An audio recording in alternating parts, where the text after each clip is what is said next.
championship game.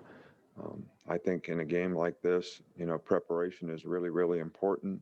Our practices have been good, but we're playing against a very good team. So that preparation is always very difficult when you play against a lot of good players and a team that's very well coached like Ohio State.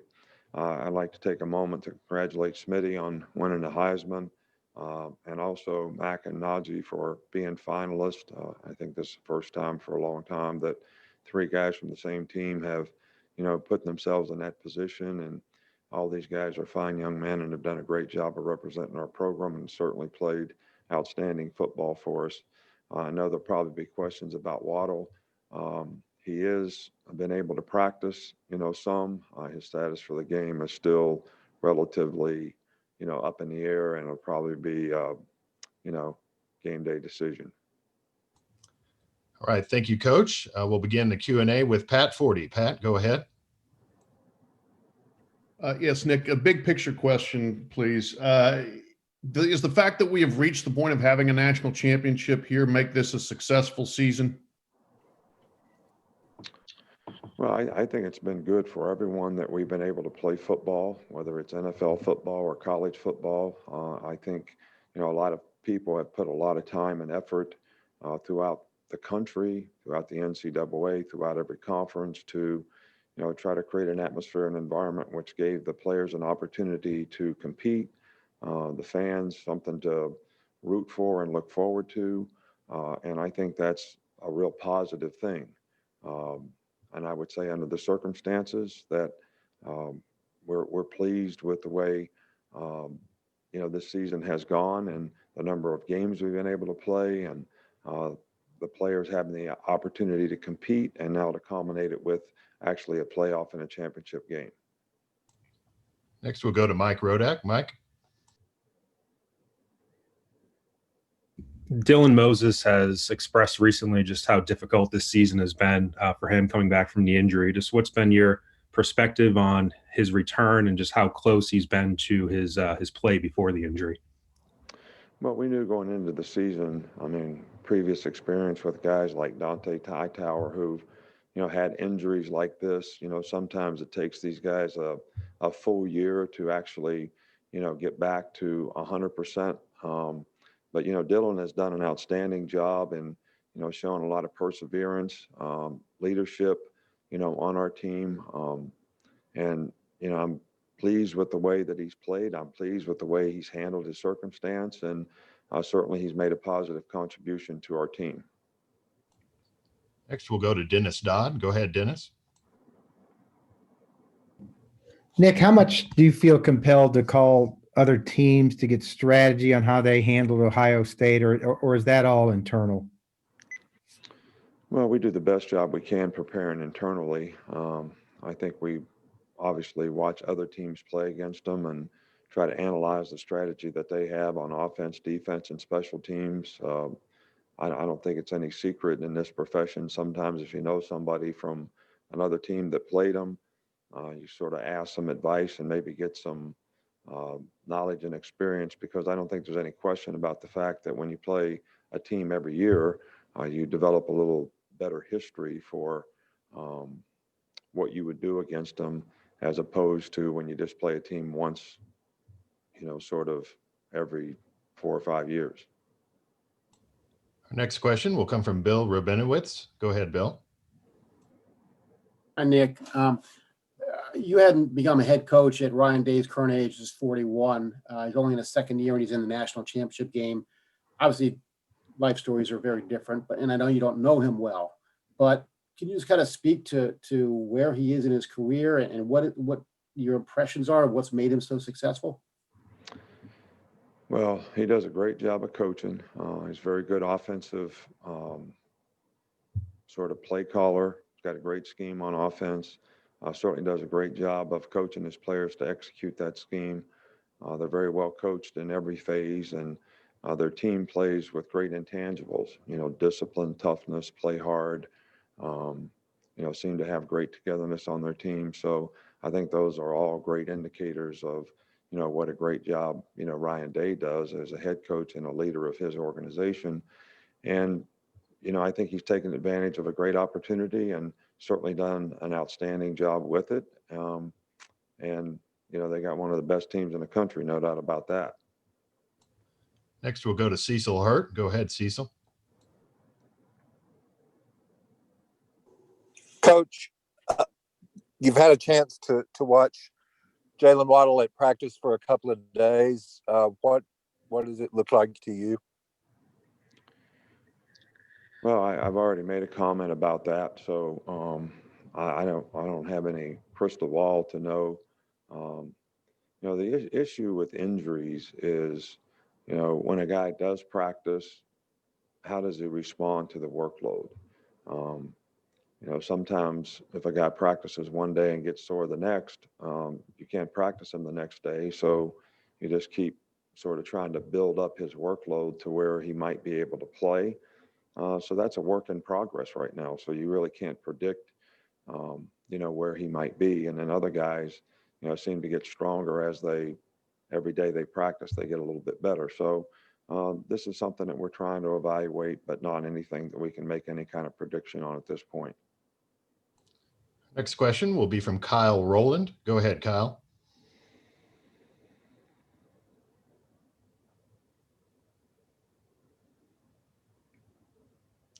Kyle, are you there? All right, we'll go on to our next question from Bill Bender. Bill? Yeah, Nick. I was just wondering what went into some of those conversations with guys like Najee, Alex, Devontae that could have left for the NFL, and how rewarding is it for you to see them not only come back but almost maybe increase their stock with the great seasons that those three and probably some others had? Well, I think, the number one goal in our program is to have players create value for themselves. And value comes in a lot of different ways, character, attitude, how you represent yourself, the kind of brand that you develop for yourself.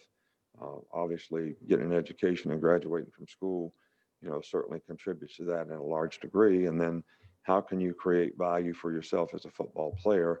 And, we try to help our guys make business decisions about, okay, here's where we think you're going to get picked. If you come out right now, here's the upside if you decide to come back. Football is a developmental game. I think all these guys that made those decisions certainly enhanced their value pretty dramatically by the way they played this year. But at the same time, I always tell players, look, if you're not 100% committed to getting better at the things that you need to improve on, then you're not going to improve your draft status. All right. So it's probably not going to do any good for you to come back. So we've had quite a few players here that had, sort of those second, third round grades that have come back and become, higher draft picks because of the way they've developed. And I think there's a good example for a lot of guys to see when guys do that. Because, the money in the draft goes down dramatically. So, if you're going to be a second or third round pick, you can almost double or triple your value if you can move up into the first round. And I think, a lot of guys on our team have the maturity to be able to see that. I think the other thing that players need to understand is, the place football players develop is in college. Every other professional sports, whether it's baseball, minor leagues, hockey has a minor league, basketball has a whatever they call it, G League or whatever it is, where they can develop players to actually end up on their team. Football doesn't have that. So your development has to come in college. And so it's kind of an all or nothing decision when you go out. And the more the team invests in you, the more security that you create for yourself. And I think our players understand the business side of that fairly well.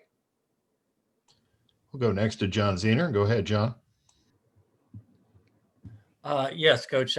You talked about Dylan Moses earlier, but what has his experience, his leadership, and everything meant? Because you do have some young guys contributing on this defense. Well, I don't think there's any question about the fact that when Dylan Moses plays for us, he makes everybody around him play better. He makes all the calls on defense. I think the players have confidence in him. and his understanding of the system and the scheme. And so I think he does, enhance the confidence of the rest of the group because of his leadership, his knowledge, and his command of what we're doing on the field when he's in there. Next, we'll go to Rob Aller. Rob, go ahead.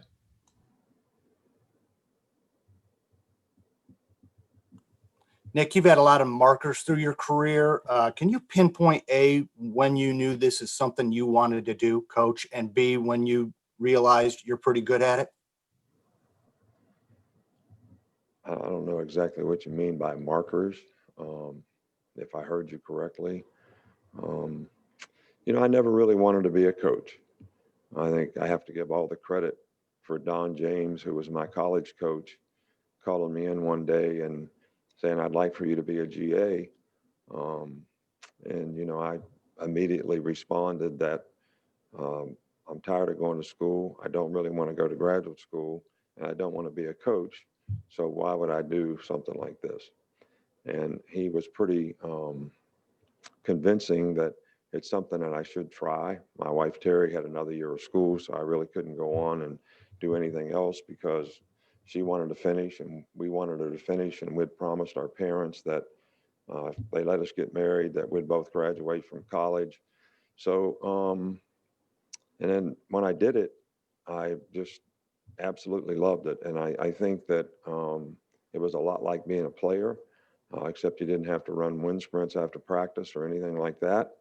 But I like the competitive nature of being a part of a team, and the preparation that goes into it was different, but it was something that was, very self-satisfying, and the relationships that you develop with the players, on the team and all those things. So I feel very fortunate that I've, been in a profession where, I don't feel like I'm going to work every day because I really enjoy what I'm doing. So it's been great for me, not just the fact that we've had a chance to be successful, but really the fact that, you really feel like you're in a position where you have an opportunity to impact a lot of young people's lives in a positive way and hopefully help them be more successful in their life because they were involved in the program. Coach, we're going to try to go back to Kyle Rowland again. We had a technical issue. Go ahead, Kyle. Sorry about that. Nick, I was just curious your memories of 2 seasons at Ohio State, if there's anything that sticks out about that. And you've had 4 jobs in the state of Ohio and graduated from Kent State. Just what are your thoughts on the love of football in the state of Ohio? Well, I think Ohio is one of the, great states in the United States when it comes to football tradition, really good high school football, lots of good football players. There's still a lot of places in Ohio where, the school is sort of the center of the community, and there's a lot of great support and fans, for football programs. And they've certainly produced, from a high school level, a tremendous number of very, very good players. And, Ohio State has always had great tradition in terms of the success that they've had on the field. And having had the opportunity to work there a few years, I kind of understand that tradition very well. Coach, we'll now go to Dan Walken. Go ahead, Dan.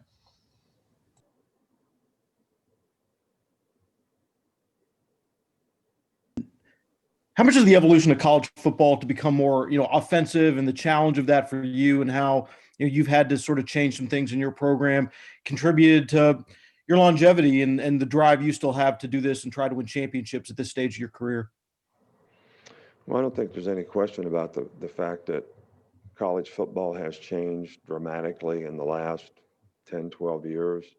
I think the advent of the spread, RPOs, blocking downfield when passes are caught behind the line of scrimmage, all those things have dramatically changed the style of play offensively, and that affects every part of the game. It has to defend, how you pick players to play certain positions because the game's so much more a perimeter game now than it used to be. And, what your scheme is to defend, those kinds of changes has been pretty dramatic as well. So I think it's a great game for fans. Obviously, score a lot more points with this style of play than we used to in the past, and I think that always makes it exciting for the fans. Coach, we'll go next to Jeff Spiegel. Jeff, go ahead. Hi, Nick. There were some reports that there were discussions about moving this game back a week due to issues at Ohio State. How important is it to you that this game be played Monday as scheduled and not pushed back a week?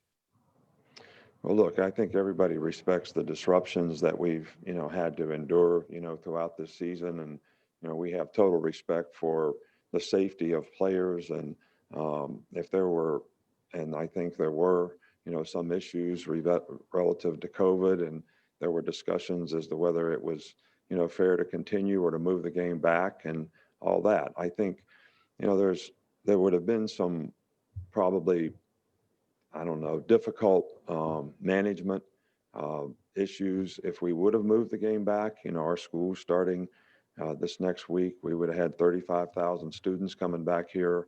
We played 12 games this year, so we have a lot of guys that have ground through the season, a lot of guys that are nicked up a little bit. Another week of practice would have been much more difficult for those guys probably. The January 18th is a day people got to decide whether they're going to go out for the draft or not. So just the whole timing of the whole thing would have been a tough management. But I would have put, player safety on either team as, the most important factor in this decision. We'll go to Joey Kaufman. Go ahead, Joey. Nick, just a bigger question about your offense. Kerry Combs mentioned the other day that since you guys played in 2014 in that playoff game, your offense has been able to evolve and change, and it's got some more wrinkles, especially with the passing game. How do you think your offense has been able to evolve and be successful over the last 6 years since the last meeting? Well, I think that, our coaches, I think Sark has done a great job. And I think coordinators that we've had in the past have done a very good job in sort of the evolution of, where we are right now. But, being a defensive coach, the things that are very difficult to stop when you play somebody else. And, you research some of those things as a staff and see if there's some way you can implement them into what you do. And I think that's kind of what we've done through the years. And we've had, really good coaches on offense who could research and implement these things in a positive way. I still think our number one, goal is to feature the players that we have, on our team and adapt to the style that, would best, help them have success. And, this year's team's a little bit different than last year's team. And I think you could look at every team and, say the same, but our offense has been productive, and we hope to continue to be able to do that. We'll take one final question from Sam Kahn. Go ahead, Sam.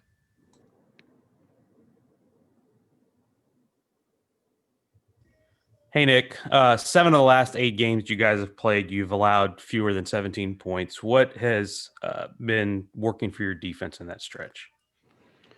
Well, I think we're pretty young, especially in the secondary. We had 4 out of 5 new starters. And we had some young guys playing up front. We have like 3 freshmen that play a significant role.